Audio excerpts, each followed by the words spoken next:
Mas nessa noite nós vamos também meditar sobre missões. Eu acho que é uma oportunidade tão pouca que nós temos na igreja de falar sobre missões, né? E nessa noite nós vamos meditar um pouco sobre o tema, uma reflexão. E eu gostaria de que os irmãos acompanhassem comigo a leitura da palavra de Deus no livro do Evangelho de Mateus, no capítulo 9. Nós vamos ler apenas 4 versículos. Mateus 9, do 35 ao 38. E eu gostaria de intitular essa reflexão da seguinte forma: Missões, um chamado à compaixão. Os irmãos vão entender o porquê desse tema, desse título que eu estou dando. Mateus, capítulo 9, versos 35 ao 38. Missões, um chamado à compaixão.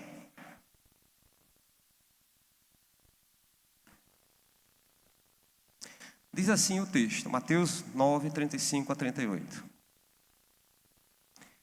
E percorria Jesus todas as cidades e povoados, ensinando nas sinagogas, pregando o evangelho do reino e curando toda sorte de doenças e enfermidades. Vendo ele as multidões, compadeceu-se delas, porque estavam aflitas e exaustas, como ovelhas que não têm pastor. E então se dirigiu aos seus discípulos: a seara, na verdade, é grande, mas os trabalhadores são poucos. Rogai, pois, ao Senhor da seara que mande trabalhadores para a sua seara. Amém? Pai querido, nós rendemos o Teu nome e agradecemos pela porção da palavra lida nesse momento. Pedimos que o Teu Espírito Santo nos ajude na exposição, nos dê, ó Deus, graça, sabedoria, discernimento, autoridade do Senhor, para que possamos nessa noite refletir sobre esse tema, possamos aprender mais de Ti, ó Deus, e possamos também colocar em prática aquilo que o Senhor tem a nos ensinar, Pai. Nós louvamos o Teu nome pela Tua igreja aqui reunida, por esse momento. Pedimos que o Senhor nos ajude, né? Cative, Senhor, a nossa mente ao Teu coração nessa noite, para a glória do Teu nome. Nós oramos gratos em nome de Jesus. Os irmãos podem sentar-se. Irmãos, essa passagem que a gente leu agora, acabou de ler, só para contextualizar, para os irmãos entenderem o que é que está se passando aqui nesse texto, né? Jesus estava aqui no início do seu ministério, né? Esse texto aqui, Jesus já havia chamado os 12 discípulos dele, já tinha comissionado, já tinha chamado, e ele estava ali percorrendo a Galileia e fazendo o que ele veio fazer. Ele estava pregando, curando enfermidades, né? Libertando pessoas de opressão, do inimigo, de demônios, e todo o seu ministério.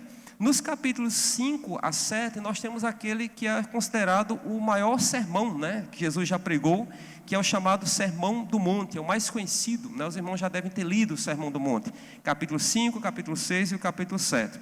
Nos capítulos 8 e 9, Mateus vai registrando aqui Jesus como Deus. Jesus é Deus, e como Deus, né, mostra aqui o poder dele para curar, para expelir demônios, o poder dele para ressuscitar mortos. E Mateus vai revelando aqui de forma muito progressiva o plano de Jesus, que era qual, irmãos? Capacitar os seus discípulos para fazer as coisas que ele fazia.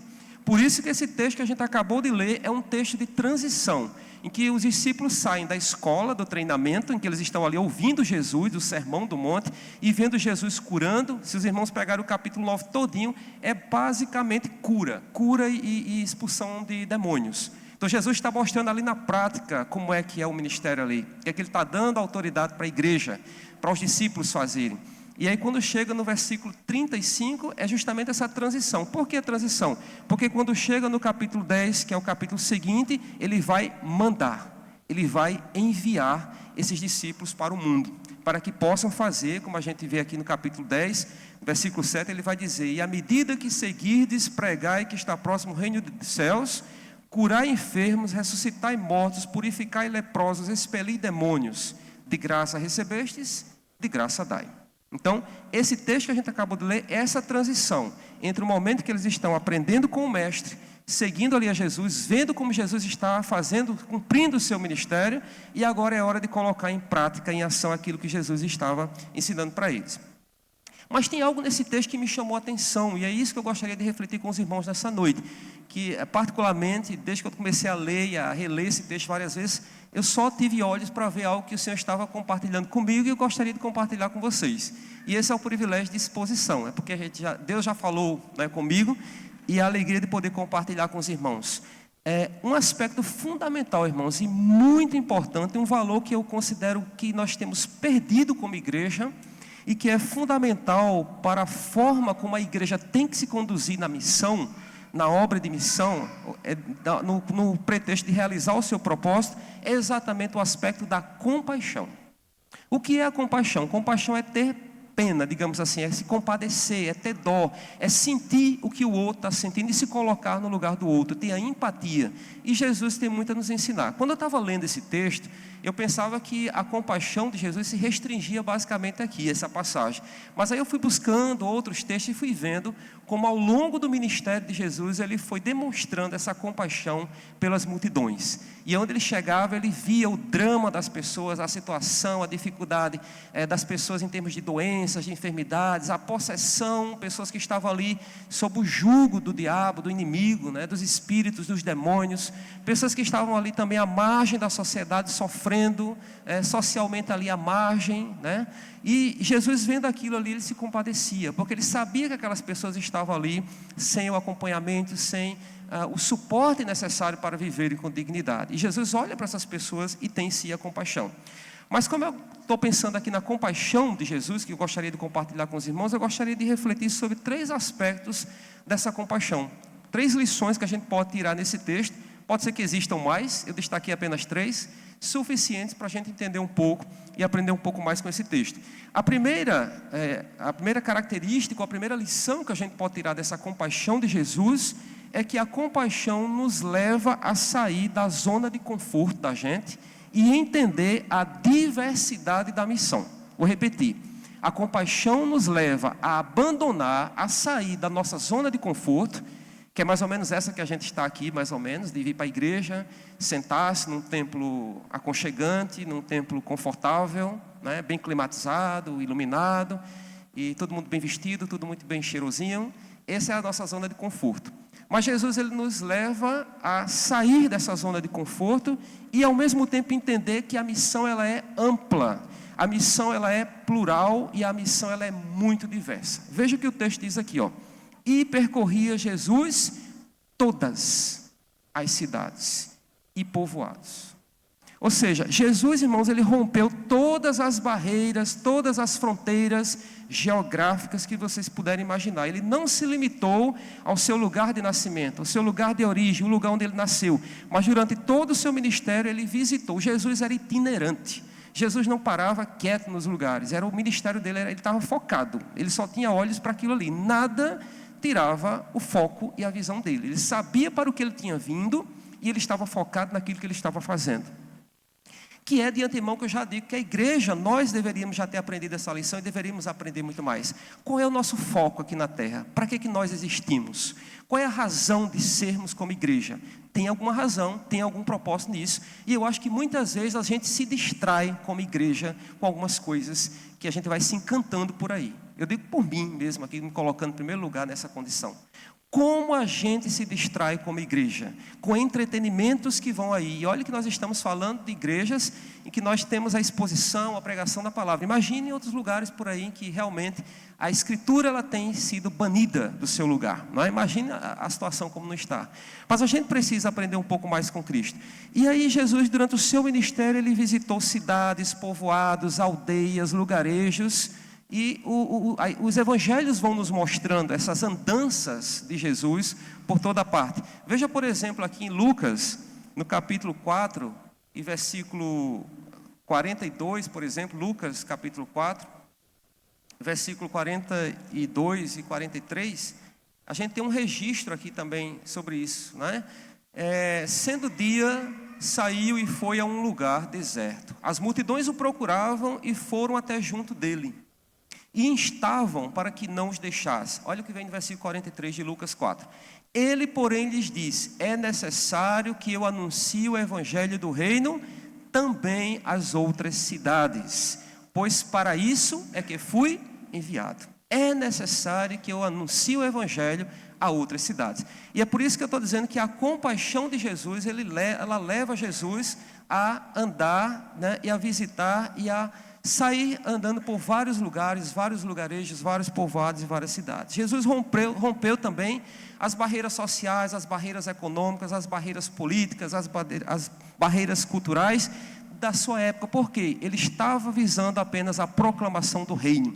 E aí não tinha impedimento, né? Ele saía por onde ele ia e ele ia rompendo. Ele não estava ali selecionando, não, eu vou para aquele lugar ali, porque aquele lugar ali é bom, porque aquele lugar é mais confortável, porque aquele lugar ali tem uma ruazinha asfaltada que dá para andar com o meu carro, né? Nem tinha carro Jesus, né? Mas enfim, Jesus, ele estava exatamente pensando naquilo que para o qual ele foi enviado, o seu ministério, o seu foco. Então, irmãos, ele rompeu essas barreiras com o intuito de proclamar o Evangelho. Então, a compaixão, ela nos leva a sair da nossa zona de conforto, né? Eu estou falando aqui em relação ao texto, mas trazendo para a nossa realidade de hoje, para a igreja de hoje, nós como discípulos de Cristo, como continuadores dessa obra, desse ministério, nós também temos que romper e precisamos romper as barreiras. Precisamos romper as barreiras para que as boas novas do Evangelho, que é a mensagem de reconciliação, que é a mensagem de perdão, ela possa chegar a todos os lugares e que não haja impedimento, não é? Essa mensagem precisa ser anunciada. Quando a oportunidade de ouvir a Jesus ela é limitada a um grupo, ela é circunscrita a um grupo, irmãos, a gente está contrariando o mandamento de Jesus, da prática de Jesus. Porque lá em Mateus 28 tem um versículo que todos nós conhecemos: ide por todo o mundo e pregar o Evangelho a toda criatura, não é isso? Ensinando-os, né? Lá no versículo 20 continua. Então é isso, ide por todo o mundo, não há restrição, não há barreira, não há limites. Então, para nós hoje, como igreja, como discípulos, nós também não temos. Nós precisamos romper as barreiras da bolha. Nós precisamos romper as barreiras do grupo, não é? Nós precisamos, claro que cada um de nós é colocado em determinados lugares para que a gente possa alcançar aquele lugar onde nós estamos, não é? Se o irmão trabalha num determinado local, num determinado ramo, você está ali porque você precisa alcançar as pessoas que estão naquele segmento, naquele grupo. E aí é a riqueza da igreja. A igreja vai atuando nos vários segmentos, nos vários lugares onde Deus nos coloca para atuarmos. Mas o fato é que nós precisamos ter essa dimensão de que o Evangelho, a mensagem das boas novas precisa romper, assim como Jesus rompeu e não segurou a mensagem do Evangelho ali onde ele nasceu ou nos entornos, né? Tanto é que lá em Atos 1 a gente tem aquela promessa: recebereis poder ao descer sobre vós, né? O poder, e sereis testemunhas tanto em Jerusalém como em toda a Judéia, Samaria e até os confins da terra. E é aí que o Evangelho chega. Se a gente vai ler o livro de Atos, a gente vê a igreja ali, se espalhando. O Evangelho sai de Samaria, da Judéia, e vai e ganha o mundo, não é? Como hoje a gente tem também o Evangelho por todo o mundo. Então, irmãos, Jesus desenvolveu um ministério muito diversificado, um ministério muito multifacetado, porque o texto também diz aqui: percorria Jesus todas as cidades e povoados, fazendo o quê?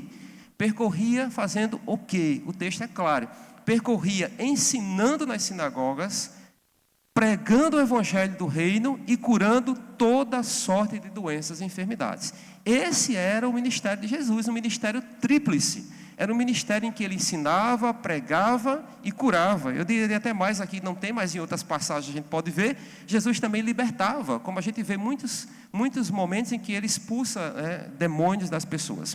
Então, qual é a aplicação que a gente tira dessa primeira lição? De que a compaixão nos leva a deixar a nossa zona de conforto e a entender a diversidade da missão, a amplidão da missão. A aplicação que nós podemos ter é que na continuidade da missão, como igreja do Senhor, porque nós somos discípulos, somos ou não? Somos os discípulos. Esse trechinho que Jesus está dizendo aqui, no 37, e então se dirigiu Jesus aos seus discípulos, está se referindo àqueles discípulos daquela época e a nós hoje, porque nós somos discípulos dele hoje. Então, como discípulos, como igreja, precisamos romper as barreiras que nos impedem de comunicar o Evangelho da graça. E aí é hora da gente pedir a Deus: Senhor, me ajude, né? Onde é que eu estou falhando, né? Quais são as oportunidades que eu estou tendo e eu estou deixando de romper as barreiras, estou aqui fechando o círculo e estou impedindo que esse Evangelho dessa graça seja manifestado em toda parte, né? E aí, irmãos, é no contato com todas as classes de pessoas com que a gente tiver a oportunidade, de classes de pessoas etnias, gêneros, faixas etárias, profissões, onde tivermos oportunidades. A gente não pode, eu só vou pregar o evangelho para pessoas da minha classe social, eu só vou pregar o evangelho para pessoas da minha cor, eu só vou pregar o evangelho para as pessoas da minha faixa etária. Não, o evangelho é para todos, não é? Então a gente precisa romper as barreiras sociais, culturais, de faixa etária, é idoso, é criança, é adolescente, é branco, é preto, é pardo, é amarelo, não importa. O evangelho não conhece barreiras, o evangelho tem que transcender. E é essa a aplicação que a gente tira, porque Jesus, o texto diz que ele percorria todas as cidades. O ministério de Jesus é um ministério dinâmico, é um ministério de ação. Me dá um cansaço ler os evangelhos às vezes, porque eu vejo uma pessoa que está ali andando sem parar, sem parar. Não, o ministério de Jesus foi um ministério em que ele todo o tempo estava saindo de um lugar, entrando em outro, saindo de um lugar, entrando em outro. É um ministério dinâmico. E nós, como igreja, precisamos recuperar esse valor, desse dinamismo da igreja, né? Da igreja que está indo, a igreja que está pregando, ensinando, curando, libertando, porque afinal de contas, lá no capítulo 10, que é o seguinte, ele diz isso com todas as letras: curar enfermos, ressuscitar mortos, né? Jesus deu autoridade à igreja e nós, como discípulos, precisamos nos apropriar disso. Então, é o vizinho, é a família, é o colega de trabalho, é o patrão, é o chefe, é o empregado, seja lá quem for, é o campo que você tem para anunciar o evangelho. Então, essa é a primeira lição que a gente precisa aprender e é um desafio para nós, né? Porque muitas vezes nós estamos nessa condição mesmo ali, fechados, engessados, mas que a gente possa pedir na nossa oração: Senhor, me ajude a romper as barreiras e as fronteiras e proclamar o evangelho assim como o Senhor fez. Mas nós temos ainda uma segunda lição que a gente pode tirar sobre a compaixão de Jesus como chamada missão. A compaixão resulta de um olhar atencioso para as necessidades das pessoas que estão ao nosso redor. Veja o que diz o versículo 36. Vendo ele quem? Jesus. Vendo Jesus as multidões, compadeceu-se delas. Esse vendo aqui, irmãos, não é o ver do enxergar, não, de abrir o olho e olhar, como eu estou vendo aqui vocês, e vocês estão me vendo. O ver aqui, vendo, vai muito além. Ver no sentido de observar, de se colocar no lugar do outro e sentir. Por isso que o texto diz que, vendo ele as multidões, compadeceu-se, teve compaixão, teve dó. Viu o aflito, viu o necessitado, viu aquele que estava passando pelos perrengues da vida e teve compaixão deles. Isso que me chama a atenção nesse texto. Vendo ele as multidões, compadeceu-se delas. Então a compaixão nos leva a ter um olhar atento, atencioso, de compaixão para o próximo. Nós estamos vivendo numa época que é típica da nossa época, do nosso momento, em que as pessoas, nós estamos preocupados conosco mesmo, com a gente mesmo.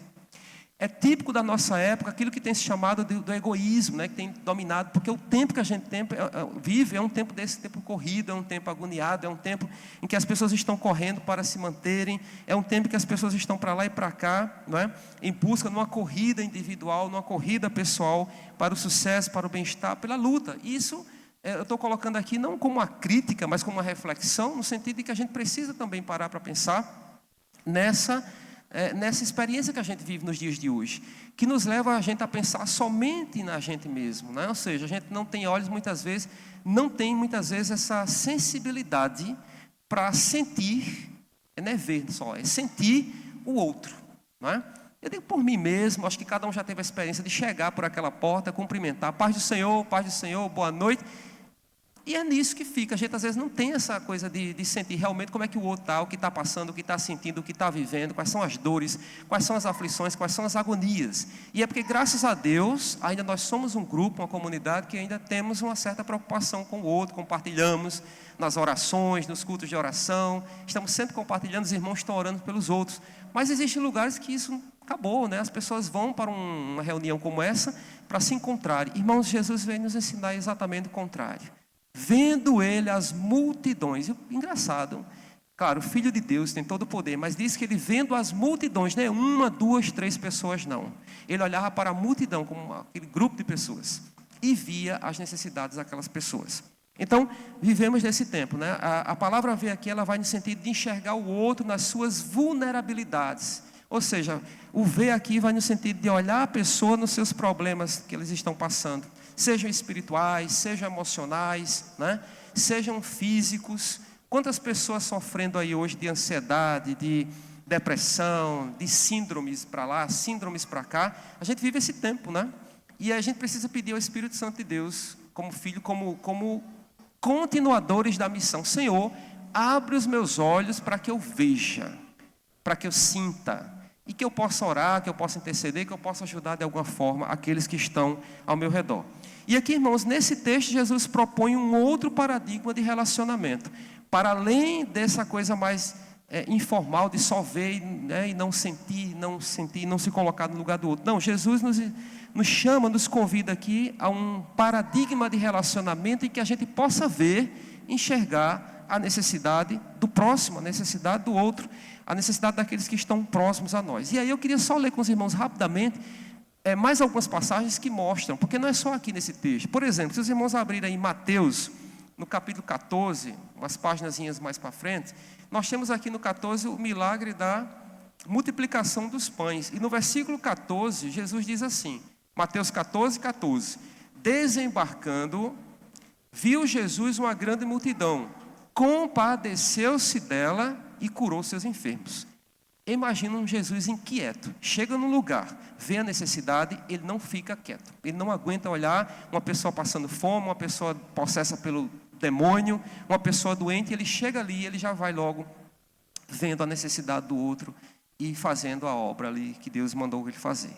Então é isso, irmão. Jesus viu uma grande multidão, compadeceu-se dela e curou os seus enfermos. No capítulo 15, nós temos aí na segunda multiplicação dos pães e peixes. Capítulo 15, no versículo 32, nós temos outro registro dessa compaixão. E chamando Jesus, os seus discípulos, disse: tenho compaixão desta gente, porque há 3 dias que permanece comigo e não tenho o que comer. E não quero despedi-la em jejum, para que não desfaleça pelo caminho. Gente, olha a preocupação de Jesus. Não que estava com pena daquelas pessoas que estavam sem comer, e não queria ver aquelas pessoas tendo biloura ali, vamos usar uma palavra mais nordestina, né? Ali desfalecendo pelo caminho. E ele se preocupa com a coisa básica. Isso é um ensinamento muito grande para nós, porque ele vê todas as nossas necessidades, ele tem compaixão de nós nas nossas necessidades, né? No nosso vestir, no nosso alimentar, né? Enfim, ele tem esse olhar para nós, e isso é muito interessante. Marcos ainda, o Evangelho também registra, no capítulo 6 de Marcos, versículo 34, o evangelista diz assim, é um texto também, mas é outra versão, mas é a multiplicação também, só que é uma outra versão. Ao desembarcar, viu Jesus uma grande multidão e compadeceu-se deles. Por quê? Diz o texto: porque eram como ovelhas que não têm pastor. Eu ainda vou chegar nessa história de ovelha que não tem pastor, para os irmãos entenderem o que é a compaixão. E passou a ensinar-lhes muitas coisas, né? Então veja que há muitos registros, o Novo Testamento também tem. Lá em Hebreus, escrito aos Hebreus, no capítulo 13, versículo 3, o escritor diz que a gente deve lembrar-se dos encarcerados, dos que sofrem maus tratos. Ou seja, há muitas instruções sobre a compaixão, né? E isso tem muito a nos ensinar na nossa experiência como discípulos, né? Como continuadores deste episódio que começou aqui, que a gente está falando aqui em Mateus. O texto aqui, irmãos, que nós lemos aqui em Mateus, no versículo 36, ele diz aqui qual é a razão por que ele se compadeceu dessas pessoas. Olha o que ele diz aí. Vendo ele as multidões, Mateus 9, 36, compadeceu-se delas, por quê? Porque estavam aflitas e exaustas.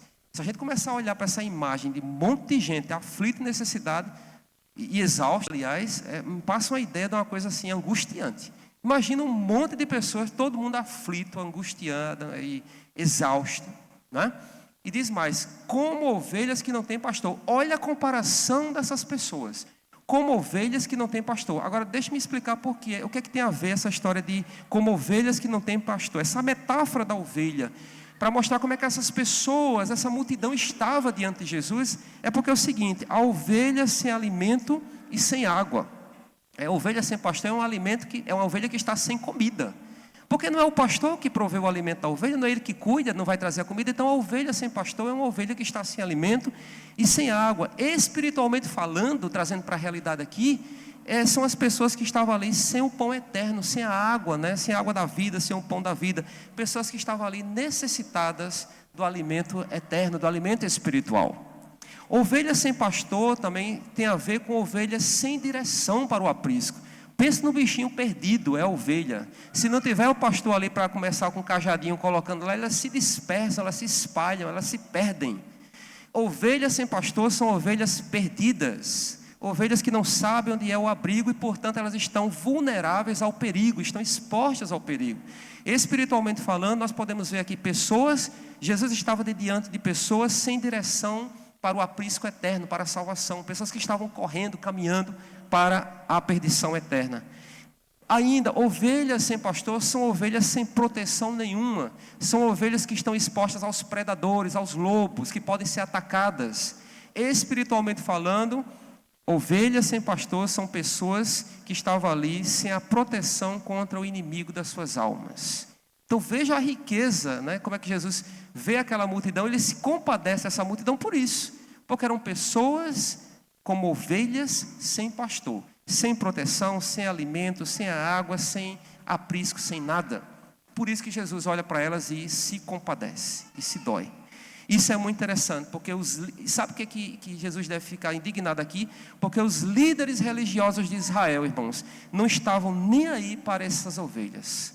Os fariseus, os escribas, os sacerdotes de Israel não estavam nem aí para esse povo. É um povo exausto, um povo aflito, um povo necessitado. Por isso que Jesus olha para eles e tem compaixão. Porque esse povo não estava sendo assistido. Como a gente vê hoje ainda, nos nossos dias, igrejas com pessoas com necessidades espirituais, necessidades físicas, necessidades emocionais, e muitos líderes só comendo da gordura dessa igreja, dessas pessoas, sem se preocupar com o bem-estar dessas pessoas. Tem muito por aí, os irmãos abram aí as redes sociais e vão ver líderes extorquindo dinheiro das pessoas, extorquindo os bens das pessoas, e nem aí para as necessidades dessas pessoas. Jesus certamente no dia de hoje ficaria extremamente assim, sei lá, como é que a gente pode dizer, né? Triste diante dessa situação, compadecido desse povo. É a mesma realidade, só muda o tempo aqui e a realidade. Então é essa a realidade desse povo, né? O povo que está aqui nessa situação. E Jesus olha para esse povo e vê a necessidade, e certamente ele não queria entregar essas pessoas nas mãos desses líderes religiosos. Aí vamos para a terceira e última lição. Como ele não queria entregar esse povo exausto, aflito, angustiado, já sofrendo nas mãos desses líderes religiosos, para os irmãos terem uma ideia, só na cidade na Galiléia, se não me engano, não lembro agora numa cidade, havia cerca de 400 sinagogas. Era igreja com força, como se diz. Como a gente olha para esses bairros hoje aqui, em toda a rua tem uma igreja, né? Mas quantas vezes a gente vê ali o flagelo na rua da igreja? Está a igreja lá adorando e buscando e orando e clamando, e o flagelo aí fora nas ruas acontecendo. E qual a importância, qual é a relevância que a gente tem para esse povo, como aí fora? Para que a gente serve, né? Então é isso. Aí Jesus, compadecendo-se desse povo, ele diz: eu não vou entregar esse povo, essas multidões, na mão desses líderes, desses lobos que só fazem trazer sofrimento. Aí é por isso que ele vai para o 37 e diz assim: então se dirigiu para os discípulos e diz: olha, é com vocês. É com vocês. Jesus se dirigiu a seus discípulos e diz: a seara é grande, as necessidades são inúmeras. Olha a multidão aí, ó, muita gente. É grande, mas o que é que acontece? Desproporcionalmente os trabalhadores são poucos. Aí vem a instrução: roguem, portanto, rogai, é um imperativo esse verbo. Eu estava estudando esse texto e atentei para isso. A gente tem negligenciado como igreja na tarefa de rogar para trabalhadores para a igreja. A gente reclama: meu Deus, não tem ninguém para pregar, não tem ninguém para fazer isso, não tem ninguém para dirigir aquilo, e a gente esquece de orar. Senhor, mande pessoas para ficar com as crianças. Senhor, mande pessoas para assumir o departamento de missões. Senhor, mande pessoas para assumir a escola bíblica. Senhor, mande pessoas. A gente tem que aprender a orar e pedir ao Senhor trabalhadores para a seara.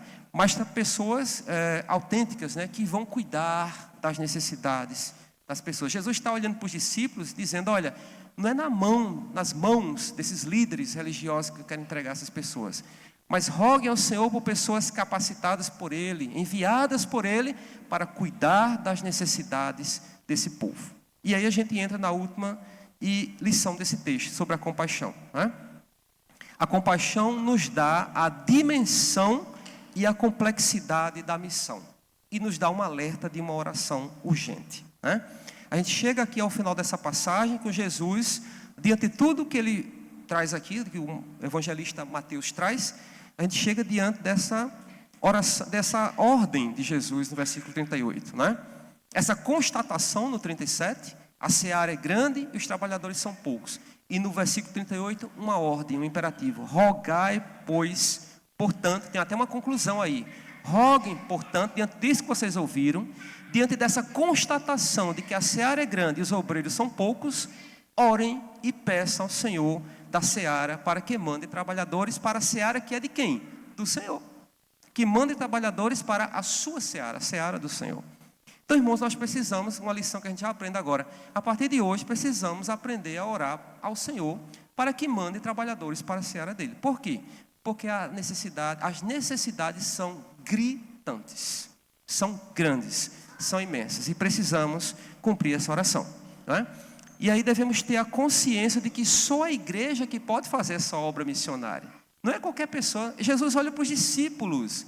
Jesus poderia ter olhado para quem? Para os fariseus, para os escribas, para os sacerdotes, né? Estava ali, olha, vocês fariseus, escribas, vão cuidar. Não, ele olha para os discípulos. Isso tem alguma coisa a nos dizer. É para nós, a missão é nossa, como líderes, como discípulos de Jesus.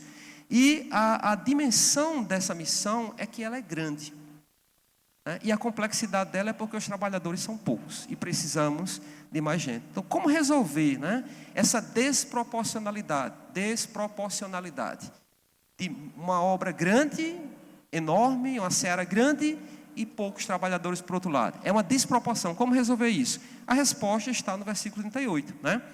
Rogai ao Senhor da seara que mande trabalhadores para a sua seara. Esta é uma oração urgente para os dias de hoje. Já era na época de Jesus, já está fazendo aqui nessa época, há mais de 2000 anos atrás. Ele já estava instruindo os discípulos a orarem assim. Essa instrução perdeu a validade? Não. Essa instrução é válida para nós hoje também. Orem, roguem. Eu acho até que rogar é mais forte, porque rogar é implorar mesmo. Não é só uma oraçãozinha, não, é pedir mesmo com fé, com força. Senhor, as necessidades são grandes, né? Mas precisamos de trabalhadores, que são poucos, né? Então, irmãos, o Senhor, essa chamada de líderes autênticos, de pessoas para cuidarem dos outros, das necessidades dos outros, é realizada por Deus, que atenda ao clamor da igreja. A igreja roga, Deus atenda ao clamor e manda pessoas para realizar a sua obra, para a sua seara, né? Porque por mais que haja trabalhadores e obreiros, a gente sabe que as necessidades são muitas. Então, qual é a aplicação que nós tiramos aqui, né, dessa terceira lição? Que a compaixão nos dá a dimensão, né, e a complexidade da missão que nós temos. É que essa missão, ela requer de nós essa consciência, esse despertar. Essa reflexão nessa noite, para mim, primeiramente, que eu já fui instruído por ela desde sexta-feira, mas é compartilhando com os irmãos, como igreja do Senhor, né? Precisamos desenvolver essa consciência perseverante. Não é hoje no culto, quando sai por ali esquecer. Não, é todos os dias. De que há muita gente aí já preparada e pronta para receber as boas novas do Evangelho, a boa notícia da reconciliação. Aquela mensagem que Cristo, arrependei-vos e crede no Evangelho lá, né? Muita gente já está preparada para isso, mas há poucos trabalhadores, né? A gente precisa orar a Deus para que Ele mande trabalhadores para pregar o Evangelho. Agora, eu digo mais, fechando aqui. Não só trabalhador, a gente só tem a ideia de trabalhador para pregar. É impressionante como a gente pensa nisso. Rogai ao Senhor para que mande trabalhadores para a seara. Mas não é só pregar o Evangelho, é mandar trabalhadores e esses trabalhadores vão acompanhar, cuidar, encaminhar, na verdade, essas pessoas que vão se convertendo. É cuidar das necessidades espirituais, emocionais, né? É o discipulado, não é assim que é o discipulado? O discipulado não é uma reunião que se tem numa igreja uma vez por semana para ensinar doutrina, como a gente muitas vezes pensa. Não, discipulado é o comer o feijão com arroz dia a dia ali de uma pessoa, né? É a mensagem do WhatsApp para saber como é que está, o que foi que aconteceu hoje, como é que está a vida, o que é que aconteceu. É o encontro que você tem ali com aquela pessoa. É compartilhar a vida daquela pessoa que decidiu seguir a Cristo. A gente precisa saber como é que está sendo o dia dela lá, os desafios que ela tem como novo seguidor de Cristo, porque é ali onde começa a tentação para o desviar-se, para voltar atrás, e a gente precisa acompanhar isso. Então, irmãos, acompanhar as necessidades, assim como Jesus fazia ao longo da sua trajetória. Então, precisamos ir ao encontro das pessoas onde as pessoas estão. Às vezes a gente tem uma visão equivocada de querer trazer gente para dentro dessas quatro paredes aqui. É uma neura que muitas vezes a gente tem. Mas a gente precisa ir onde as pessoas estão. É lá onde elas estão. É no trabalho delas, é na casa delas, é na rua delas. É na vivência que a gente tem com elas. O discipulado verdadeiro é esse. É compartilhando a vida da pessoa onde ela está. Claro que a gente vai chamar as pessoas para ouvirem a mensagem do Evangelho na igreja, né? Mas o discipulado mesmo, o partilhar o Evangelho é no dia a dia. Uma vez eu fiz um curso sobre discipulado, sobre missões, na verdade, e é uma grande verdade que o professor ensinava para a gente, era isso, né? O discipulado mesmo ali é no dia a dia onde a gente está. A gente gosta às vezes de evangelizar, é interessante a gente sair distribuindo folheto aí na rua, né, distribuindo. Mas o evangelizar mesmo é com aquela pessoa com que a gente passou a ter uma amizade. Na família, no trabalho, na vizinhança. Deus nos permite essa amizade para que exatamente a gente vá ali plantando, semeando, colocando a semente. Não é com estranho. Claro que a gente pode fazer isso, distribuir folheto é louvável. Mas o evangelizar mesmo, o evangelismo é com aquela pessoa ali que Deus já colocou no nosso entorno, para que a gente vá anunciando o Evangelho. Portanto, fechando aqui, concluindo, né, essa reflexão, precisamos orar a Deus para que Ele envie, né, trabalhadores para a sua seara, para que o Senhor também nos conscientize da importância, né, de compadecer-se. Eu acho que, como eu coloquei aqui nessa noite, missões, né, a obra missionária, ela é movida por paixão. E eu vejo muito isso, essa questão, quando eu vejo pessoas que deixam tudo, renunciam tudo, e tem chamados específicos. Não é todo mundo que tem chamado específico. Ninguém aqui é obrigado, todo mundo aqui não é obrigado a ir lá para a Amazônia, para a África, para a Ásia. Não, tem pessoas específicas que Deus chama para essas atividades específicas. Mas às vezes o teu campo missionário ali na tua rua, às vezes é pior do que uma comunidade lá, né, quilombola, sei lá, na selva. Às vezes você tem campos missionários bem mais difíceis do que aqueles que a gente imagina bem longe ali, né? Mas o fato é, a compaixão, Jesus nos ensina nesse texto, que a compaixão dele, né, tem muito a nos ensinar sobre isso. Move a obra missionária, o proclamar o Evangelho, proclamar as boas novas, e proclamar as boas novas cuidando das necessidades das pessoas. Que possa ficar no nosso coração marcado isso. Vendo ele as multidões, compadeceu-se delas. Que nós como igreja, vendo aí a realidade das pessoas, possamos compadecer-se da realidade delas. Que o Espírito Santo nos ajude, porque é difícil, a gente está ali no dia a dia envolvido com as coisas da gente, a gente sabe da luta de cada um. Mas que a gente possa abrir um espaço e pedir, Senhor, me ajude, né, a olhar para o próximo, para quem está ao meu lado, e a me compadecer desse outro nas suas necessidades. É um exercício difícil, mas Jesus nos ensina e é possível fazer. Amém, irmãos? Que Deus nos ajude, nos abençoe. E vamos orar aqui, depois passo a palavra para o dirigente. Vamos agradecer ao Senhor. Pai, nós te louvamos e agradecemos por esse momento, pela tua palavra que ensina, que instrui, que orienta, que exorta, que alegra o nosso coração. Obrigado por poder aprender mais um pouco do Senhor e me ajuda, Deus, nas minhas fraquezas, a colocar em prática a noite também, compartilhado com os irmãos. Também pedimos pela tua igreja aqui reunida. Que teu Espírito Santo venha nos capacitar, Deus, a colocar em prática aquilo que nós temos aprendido do Senhor, a nos compadecermos daqueles que estão ao nosso redor, muitas vezes tão perto da gente, na família, na vizinhança, no trabalho, e que possamos ter compaixão das necessidades delas, dessas multidões, dessas pessoas, ó Deus, nas suas necessidades espirituais, nos seus flagelos, né, nos seus relacionamentos difíceis, conflituosos, nas enfermidades que essas pessoas têm passado, nas crises financeiras que elas têm vivenciado, Senhor. Nos ajude, Pai, a enxergarmos, a vermos isso e podermos compartilhar também do Senhor com essas pessoas, Pai. Nos ajuda e nós oramos agradecidos por tudo, no nome de Jesus. Amém, irmãos.